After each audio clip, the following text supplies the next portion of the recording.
नाम घेऊ मोके हरी या आळंदी पंढरी नाम घेऊ मोके हरी वाचावी ज्ञान खरी दरवळते चंदना परी वाचावी ज्ञान खरी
दादा,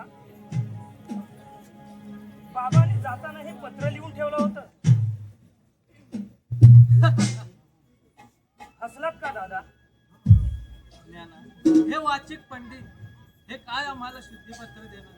ग्रंथातल्या जुळणासारखी यांची अवस्था हे ज्ञानी नाही तर ज्ञान असल्याचा भाव आणणारी धोंदू आहे धोंदू.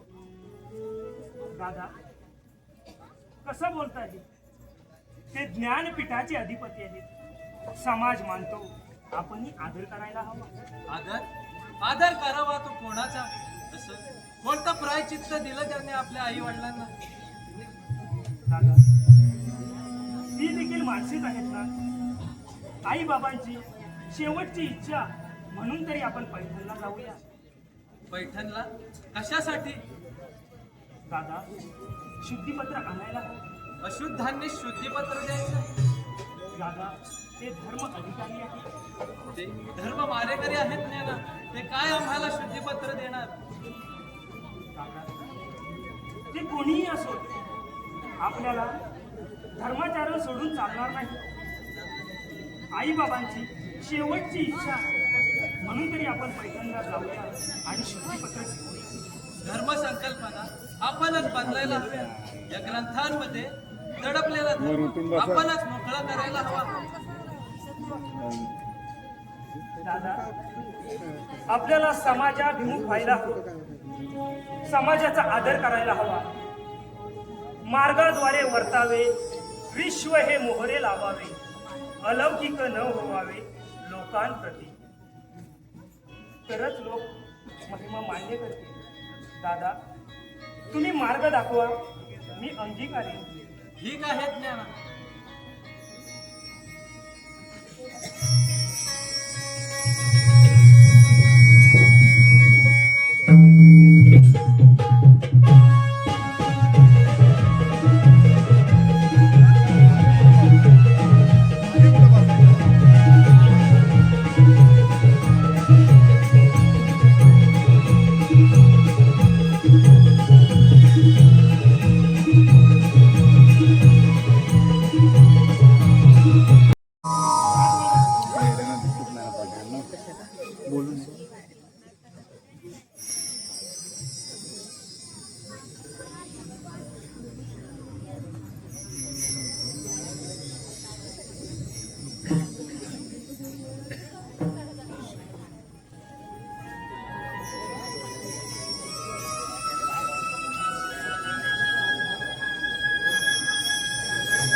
मार्गस्थ आहोत, तहान लागली आहे, थोडं पाणी सोड.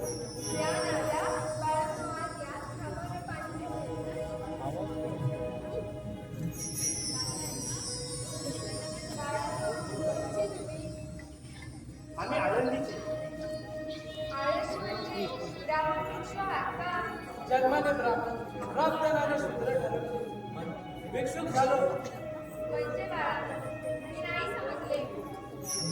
आमच्या वडिलांनी संन्यासानंतर गृहस्थाश्रम स्वीकारले, तेव्हा समाजाने त्यांना बहिष्कृत केले.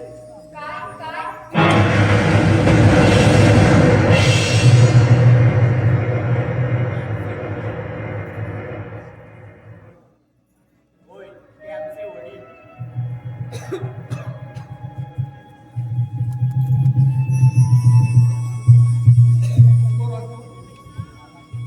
रक्तादान घेऊन मी धर्मसभेत गेलो. पण फार उशीर झाला होता.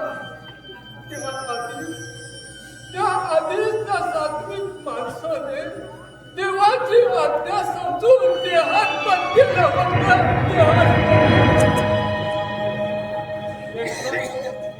तुमच्या वडिलांनी ही गोष्ट घडली.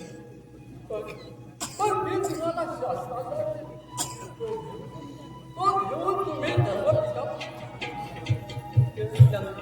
शुद्ध पद्धतीने या फायदाच हवे. विठ्ठल भक्तांसाठी काही करू शकलो नाही हा विषाद माझ्या मनातून कायमचा या बोला तुम्ही स्वतःला कधीच पोचले समजू नका. हे घर तुमचंच आहे. हे घर तुमचंच आहे.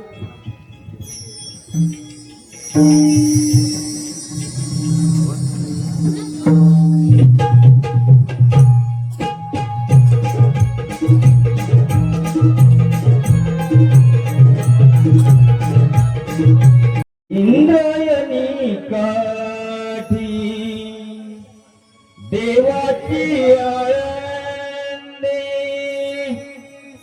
इंद्रायणी काठी देवाची आळंदी. वैष्णवांचा देवा पाहिला. इंद्रायणी काठी देवाची आळंदी. इंद्रायणी काठी देवाची आळंदी. वैष्णवांचा देवा पाहिला. वैष्णवांचा देवा पाहिला.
काही कळवयास मार्ग नाही. काय म्हणायचंय तरी काय यांना? पूर्वीच्या धर्मपीठाने विठ्ठलपंतांना देहांत प्रायश्चित्त दिलं होतं आणि ते त्यांनी घेतलंही होतं. त्यानंतर त्यांच्या मुलाला शुद्धीपत्र मिळावं असं लिहिलं आहे या. बंद! ते देहांत प्रायचित्त त्यांच्या पापक्षालनासाठी होतं. ही मुलं जन्मतःच भ्रष्ट आहेत आणि अशा या भ्रष्टांना कोणताही धार्मिक संस्कार करण्याचा अधिकार आपणास देता येत नाही. समस्त ब्राह्मणांसाठी यावर पुन्हा एकदा विचार करायला हवा. आपण कोणताही विचार न करता आमच्या आई वडिलांना देखील अशी देहांत प्रायश्चित्ताची शिक्षा दिली. अरे पहिलाच का ब्राह्मण श्रेष्ठ? काय बोलतोय हा?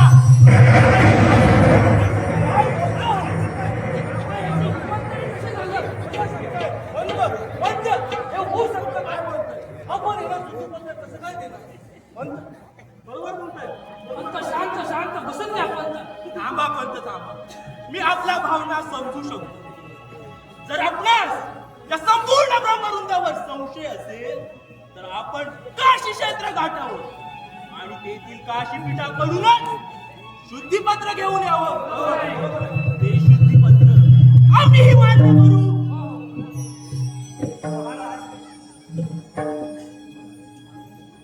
माणूस जन्मता अशुद्ध कसा असू शकतो? मानवी जन्म हा ईश्वराचा संकेत आहे. इथे शुद्धीपत्राचे याचक म्हणून आला की विवाद घालण्यासाठी?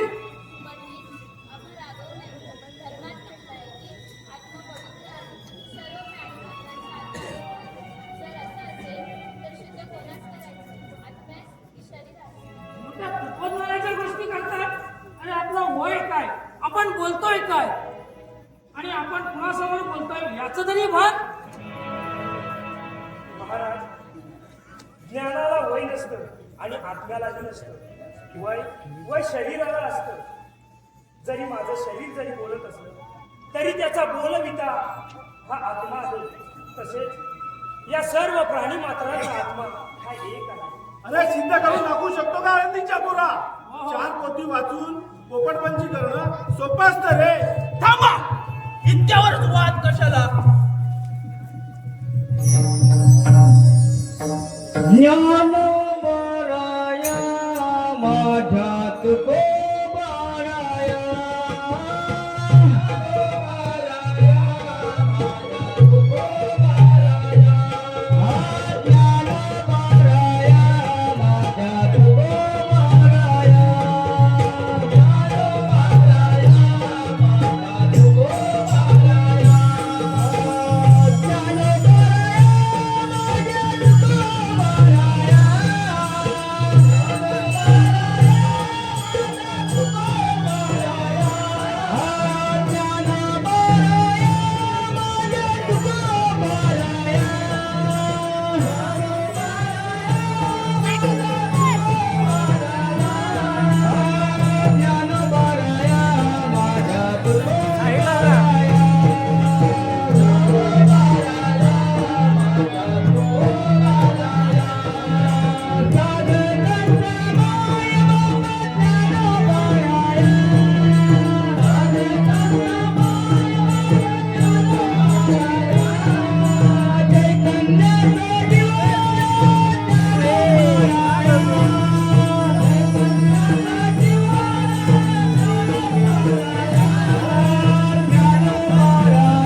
हा देखील सवाल आहे असं हा बोलतोय.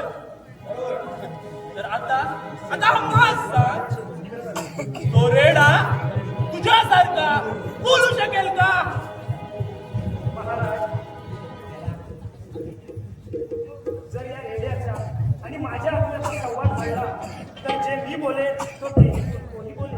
काय हे शक्य आहे? शक्य आहे.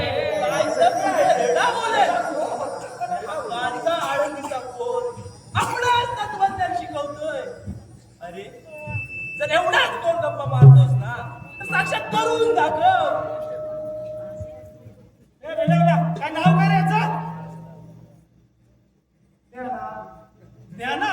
नाव तर अगदी दंत जुळलं बरं का? हा ज्ञाना आणि हा ज्ञानदेव. ए, मार मार तुझ्या भावाला हात मार. उभ्या बोलतो काय?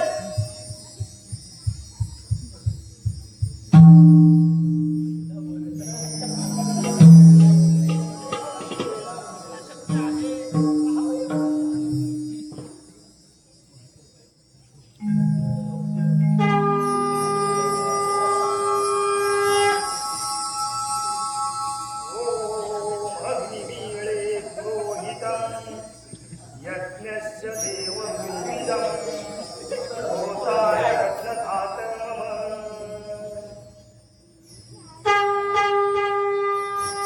ॐ अग्निमिले पुरोहितं यज्ञस्य देवव्रतजाय होता रत्नदातमा.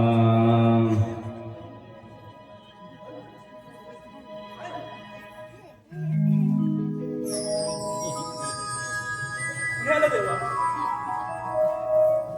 ज्ञानेश्वर महाराज की जय. ज्ञानेश्वर महाराज की जय. महाराज की जय. ज्ञानेश्वर महाराज की ज्ञानेश्वर महाराज की जय. ज्ञानदेवा, आपण प्रत्यक्ष चैतन्य स्वरूप भगवंताचे अंश आहोत. आज आपणा सर्वांच्या नामाचा अर्थ आमच्या ध्यानी आला. मोठा निवृत्ती म्हणजे त्याग संसाराचा, आणि हा त्याग केल्यानंतर मिळते ते ज्ञान म्हणजेच ईश्वरी अवतार साक्षात संत ज्ञानेश्वर. आणि त्यानंतर जो मार्ग मिळतो जीवाला तो साक्षात सोपान, सूक्ष्माधी सूक्ष्म मोक्ष मुक्ती म्हणजेच ही धाकली मुक्ताई.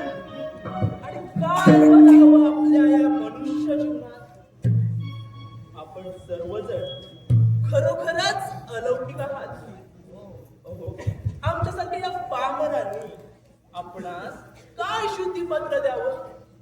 आम्ही आपणास ओळखण्यास उशीर केला, परंतु आज आपण सर्वांनी आम्हास आपल्या सगुण गुणाचं साक्षात दर्शन घडवलं. आम्ही धन्य झालो ज्ञानेश्वर महाराज.